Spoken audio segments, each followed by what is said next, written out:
Island je zázračný ostrov. Vyskúšaš si tu všetky druhy počasia, niekedy behom pár hodín. Čakajú ťa ľadovce, čierne sopečné pláže, nekonečné kopce zafarbené do zelena, stovky vodopádov a absolútne neuveriteľná krajina, ktorá sa mení takmer každý kilometer. Island je skrátka zážitok na celý život a rozhodnutie navštíviť ho nikdy neľutuješ. Tak sa pohodlne usaď a ja ti ukážem, čo všetko sa na tomto ostrove dá stihnúť za jeden týždeň. Zohnať lacnú letenku na Island už dnes nie je žiadna veda. Z našich končín sa tam dopravíš priamo alebo s jedným prestupom niekde v Európe. A tak sme aj my pred pár rokmi sadli do lietadla a vyrazili. O Islande som toho mal načítané veľa, avšak o turistickom vybavení v tom čase veľmi málo. No povedal som si, že to nejak dáme a budeme improvizovať. A ako to dopadlo? To ti ukážem v najbližších 20 minútach. Náš plán bol prejsť celý ostrov dookola cez tzv. Ring Road. Je to tiež najjednoduchší spôsob, pretože vďaka tejto okružnej ceste stihneš vidieť takmer všetky najzaujímavejšie miesta Islandu. A tak sme si hneď po vystúpení z lietadla požičali auto a vyrazili. Dnes by som už ostrov radšej prešiel pešo skrz naskrz, no vtedy mi auto prišlo ako najlepší spôsob dopravy. Auto ti na Islande dáva obrovskú slobodu v hľadaní zážitkov a my sme to využili na maximum. Ak pôjdeš na Island, pravdepodobne neminieš tzv. Golden Circle alebo 3 atrakcie, ktoré navštevuje 90% turistov. Našou prvou zástavkou je tak Národný park Thingvellir a je to svetový unikát hneď z dvoch dôvodov. Práve tu sa v roku 930 raz ročne stretávali zástupcovia ľudu a tak Islanďania chtiac nechtiac vytvorili prvý parlament na svete. Tento národný park sa tiež nachádza na pomedzi dvoch tektonických platní, čo znamená, že sa tu môžeš prechádzať medzi dvomi kontinentmi. To však nie je všetko. Medzeru medzi dvoma tektonickými platňami môžeš preskúmať aj podvodnou hladinou a určite ti to odporúčam. Úžina Silfra je totiž lahôdkou pre nadšených potápačov. Voda je síce veľmi studená, no vďaka prírodnému filtru zo stuhnutej magmy je tak čistá, že miestami umožňuje viditeľnosť až do 100-metrovej hĺbky.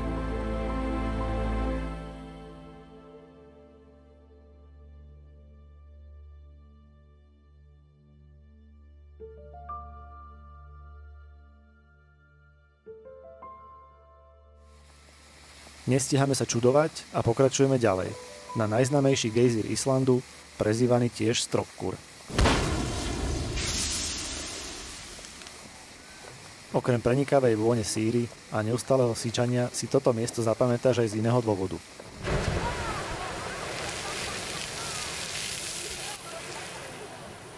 Tento obrovský gejzír totiž chrlí vodu zhruba každých 5 minút.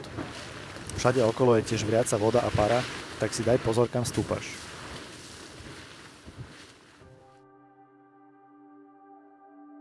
Treťou prírodnou atrakciou tzv. Zlatého okruhu sú aj nedaleké vodopády Gullfoss. Toto je jedno z najnavštevovanejších miest Islandu a vôbec sa tomu nečudujem. Naplno si tu uvedomíš silu prírody.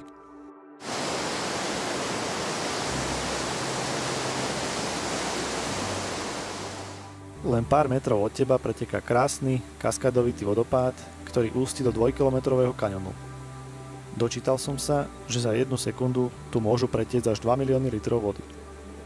Toto sú presne tie miesta, kde len tak stojíš a nevieš sa vynadívať.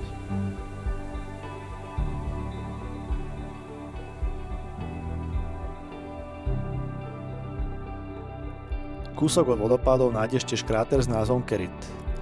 Je to obrovský vulkanický kráter, starý približne 3000 rokov, stojaci uprostred ničoho.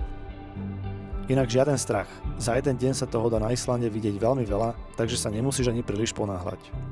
V júni tu slnko nezapadá vôbec, v auguste môžeš počítať s takmer 20 hodinami denného svetla. Na Islande ti tiež určite odporúčam požičať si terénne auto s pohonom všetkých 4 kolies. Vďaka tomu tu môžeš brázdiť všetky typy ciest. Od klasickej asfaltky až po najnáročnejšie prechody štrkovými cestami a zaplavenými cestičkami, ktoré sa vyskytujú najmä vo vnútrozemí. Ak sa chystáš v letnej sezóne, jazdi len na juhu ostrova, pokojne si vystačíš aj s menším autom a nepotrebuješ pohon 4x4. A keď už sme pri tej letnej sezóne, z počasia si na Islande nerob ťažkú hlavu. Často sa stáva, že na Islande v jednej časti prší, no v druhej zase pekne. Strieda sa to často, čím rýchlejšie sa s tým zmieríš, tým lepšie pre teba. Krásne počasie. Áno, je to úžasné, ide sa opalovať. Prvý deň sme autom precestovali zhruba 240 km a prespávame v mestečku Hveragerdy, kde sme našli šikovný apartmán so zdieľanými izbami. Je to odtiaľ kúsok horúcim prameňom Reykjadalur, kde ťa určite poteší, že sa tu môžeš celoročne okúpať. Takýchto miest je však na Islande veľmi veľa, preto majú vždy po ruke aj plavky a úterák. A keď už sme pri tom kúpaní, niekedy sa kúpeš aj bez toho, aby si vlezol do vody. Napríklad dnes prší takmer každých 20 minút. Nám to však nevadí a vychutnávame si ďalší vodopád po ceste na juh.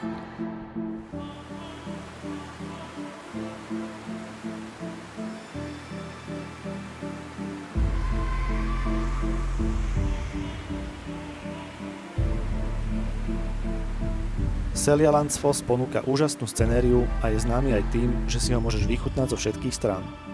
Ozaj, spomínal som, že zase prší? Tak vidíš, to je skrátka Island.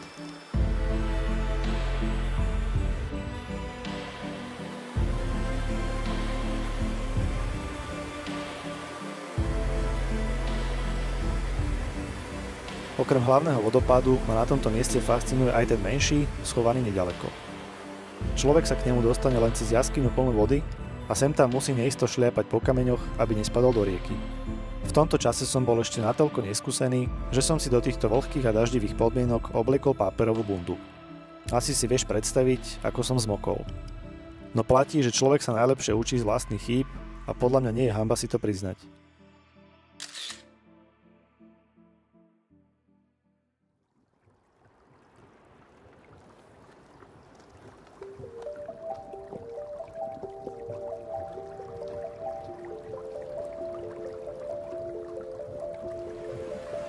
Ďalšie kilometre priniesli ďalší vodopád. Mohutný Skogafoss vidno už priamo z hlavnej cesty a je to obrovský zážitok. V prípade potreby tu môžeš aj kempovať, no najobľúbenejšou aktivitou je jednoznačne sledovanie tohto ohromného prírodného divadla. Z tohto miesta sa nám naozaj nechcelo odísť.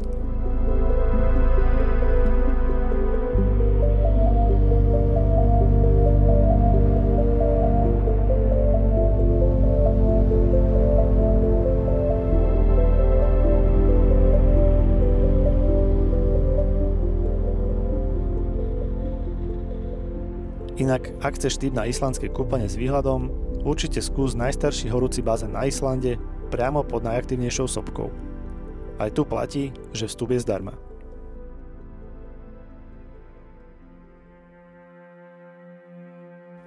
Poslednou zastávkou druhého dňa je najjužnejší bod Islandu, kde chvíľku zostaneme. Ak budeš mať požičané terénne auto, určite sa vydaj až na vrchol skalného útesu k majaku. Je odtiaľto úžasný výhľad, a to za každého počasia.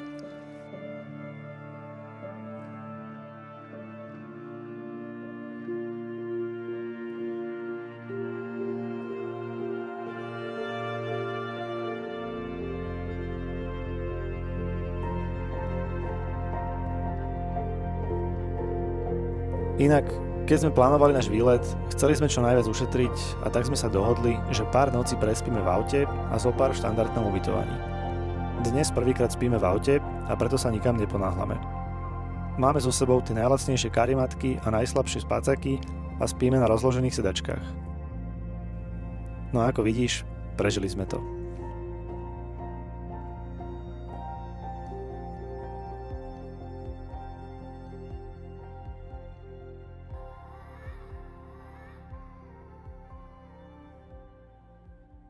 Ďalšia zástavka, ktorá na nás zanechala obrovský dojem, je Solheimasandur.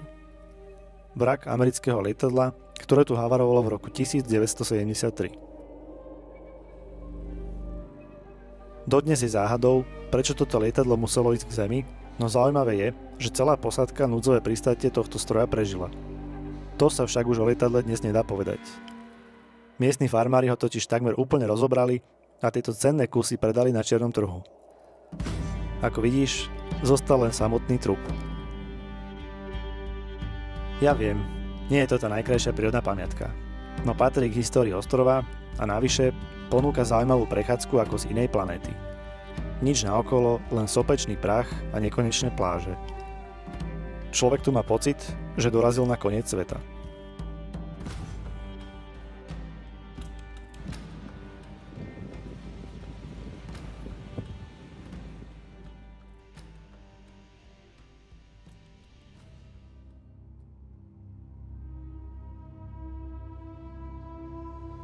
A rovnaké dojmy budeš mať aj zo slávnej Black Sand Beach, ktorá sa nachádza nedaleko mestečka Vík. Toto miesto pôsobí asi najislandskejšie zo všetkých. Pochmúrne, temné, no aj tak veľmi lákavé miesto. Na druhej strane, slávna čierna pláž sa už roky zapisuje do smutnej histórie Islandu.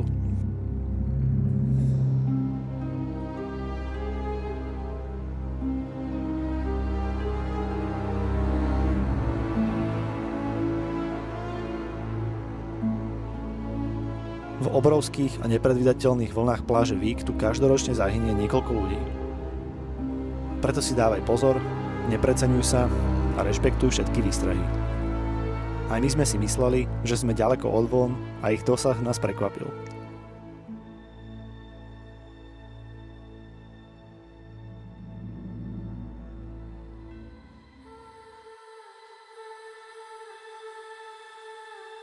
Celý juh Islandu je inak fascinujúci a ponúka úžasné výhľady. Skvelým príkladom je tento 2 km dlhý a 100 metrov hlboký kaňon. Toto miesto dodnes patrí medzi tie najkrajšie, aké som v živote videl.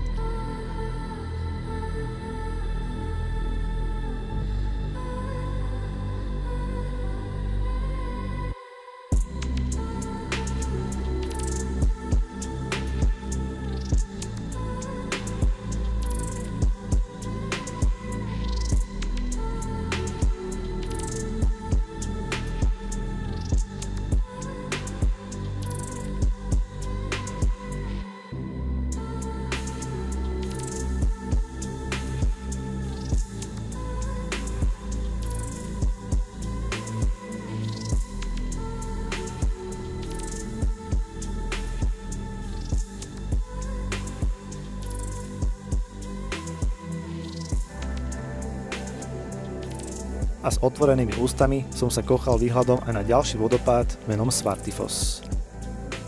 Láva tlačiaca sa z útrob Islandu tu vytvorila ohromné skalné útvary, ktoré ho obklopujú. Keď sem prídeš a uvidíš na vlastné oči, pochopíš, že tá nenáročná 30-minútová prechádzka od parkoviska stála za to. Len nechoď príliš blízko ku skalám, pretože kamene sa neustále uvoľňujú a môžu na teba spadnúť.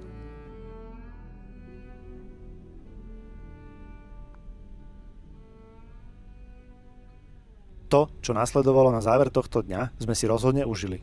Dorazili sme do oblasti Fjalsárlón, odkiaľ máš úžasný výhľad na obrovský ľadovec. Jeho kryhy postupne smerujú do jazera priamo pred tvojimi očami a je to tiež ideálne miesto na sledovanie západu slnka.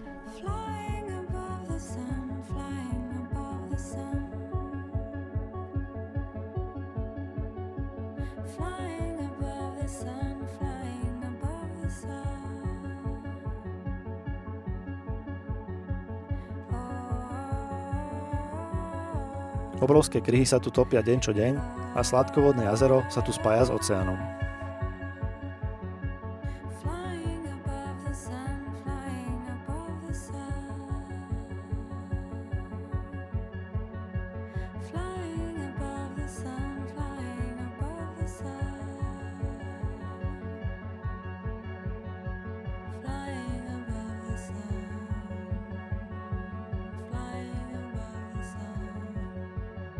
V tretí deň sme spolu prešli 287 km a išli spať do kempu s vedomím, že aj ďalší deň nás čaká ohromné množstvo kilometrov. No na mieste ako je Island si užívaš každú jednu minútu. Je pritom jedno, či si za volantom alebo sa prechádzaš mesačnou krajinou.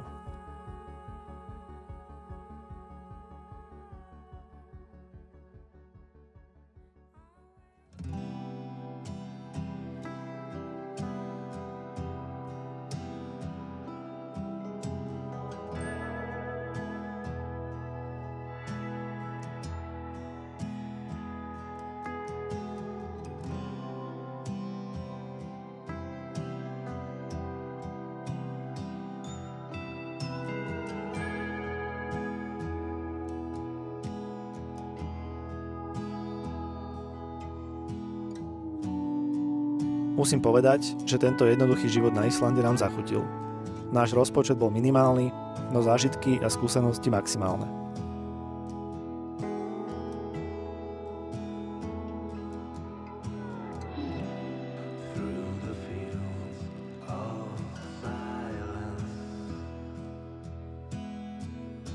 A keď po stovkách kilometrov strávených v aute dorazíš k najmohutnejšiemu vodopádu Európy, vieš, že to stálo za každú jednu sekundu.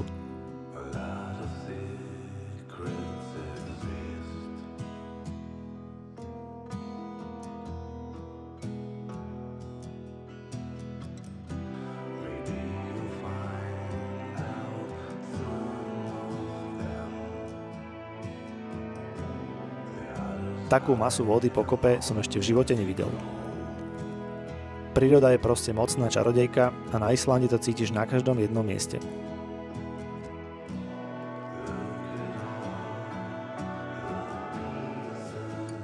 Rovnako je to aj s vulkánom Krafla, v ktorého vnútri nájdeš obrovské jazero. Posledná činnosť tejto sopky bola zaznamenaná niekedy v 80. rokoch, čo nie je až tak dávno.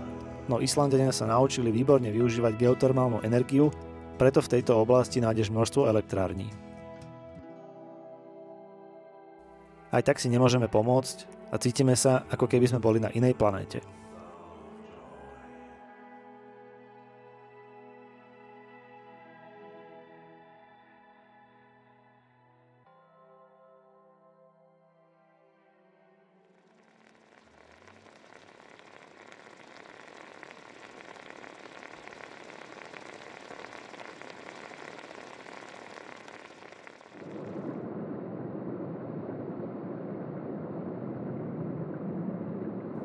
Aj oblasť medzi Dettifossom a mestečkom Akureyri na mňa urobila zvláštny dojem.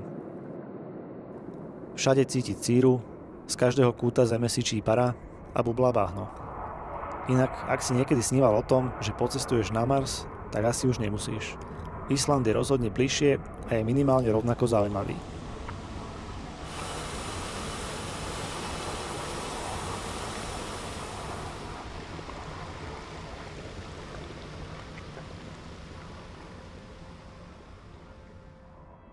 Na záver dňa sa ešte presúvame k ďalšiemu nádhernému vodopádu menom Godafoss. Človek si už povie, že ho Island nemôže viac prekvapiť a stále môže. Každý deň nové dobrodružstvo a úžasné scenérie.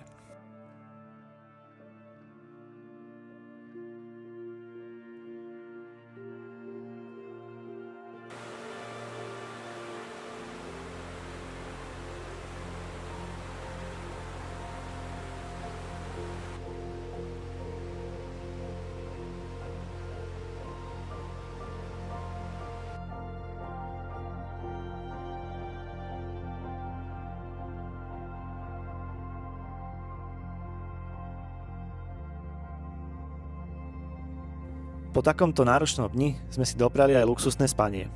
To nám poskytol krásny kapsulový hotel v mestečku Akureyri, kde sme si vyskúšali, aké je to spať so zvýšeným prísunom kyslíka. Po pár nociach v aute skvelá zmena. V ďalší deň sme prešli najviac kilometrov za celých 7 dní. A aj keď sme väčšinu dňa strávili cestovaním v aute, bol to krásny deň. Stretli sme množstvo zvierat a vychutnali si Island iným spôsobom.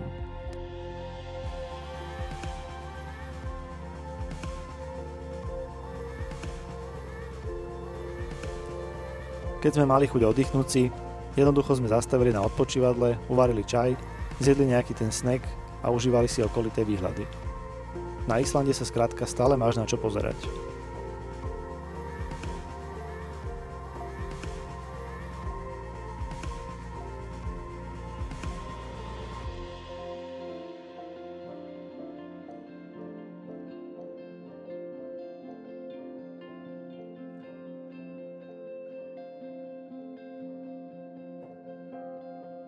O tom sme sa presvedčili aj v poslednej prírodnej oblasti, ktorú sme navštívili. Tento národný park ukrýva všetky elementy Islandu. To znamená, že tu nájdeš sopky, krátery, obrovské skalné útesy, ľadovec, fjordy, skrátka všetko. Najznámejším miestom národného parku je nepochybne hora Kirkjufell. Tá v spojení s nedalekými vodopádmi vyzerá úchvatne a určite ju poznáš z fotografií. A ak nie z fotiek, tak zo slávneho seriálu Game of Thrones. Práve tu som si prvýkrát uvedomil, že sa na tento ostrov ešte určite vrátim.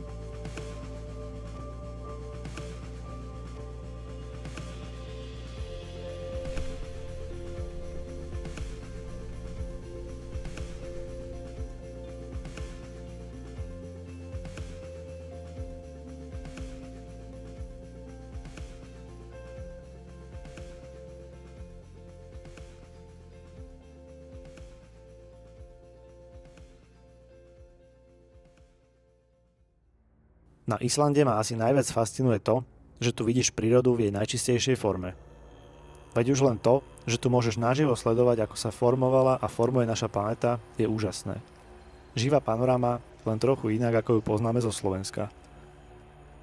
Zaujalo ma tiež, že na Islande vybuchne sopka v priemere každé 4 roky. No napríklad od roku 2021 tu každý rok dôjde k minimálne jednej erupcii a vzniku trhliny. Takže Island neprestáva fascinovať ani po rokoch a sám som zvedavý, čím nás ešte prekvapí.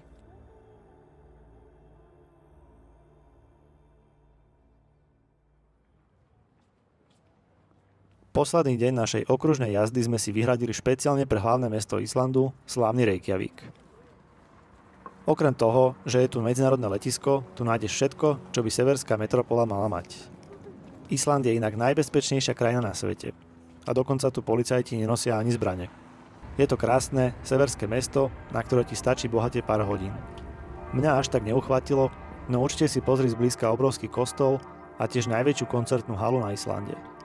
Napokon, miestni žijú najmä hudbou a knihami. Hovorí sa, že každý 10. Islandian už napísal knihu a každý druhý hrá v nejakej kapele. A ja sa im vôbec nečudujem, keď tu majú také počasie. My sme si koncert ani knihu nedopriali, no rozlúčkové kúpanie v Modrej lagúne už áno. Vstupné je síce trošku drahšie, no chceli sme sa s týmto ostrovom rozlúčiť veľkolepo a poďakovať sa za návštevu.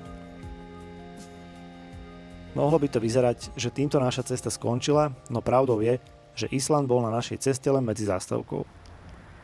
V skutočnosti sme mali namierené do Ameriky a cestou využili možnosť bezplatnej 7-dňovej zástavky na Islande. S odstupom času môžem povedať, že tento výlet nám jednoznačne zmenil život.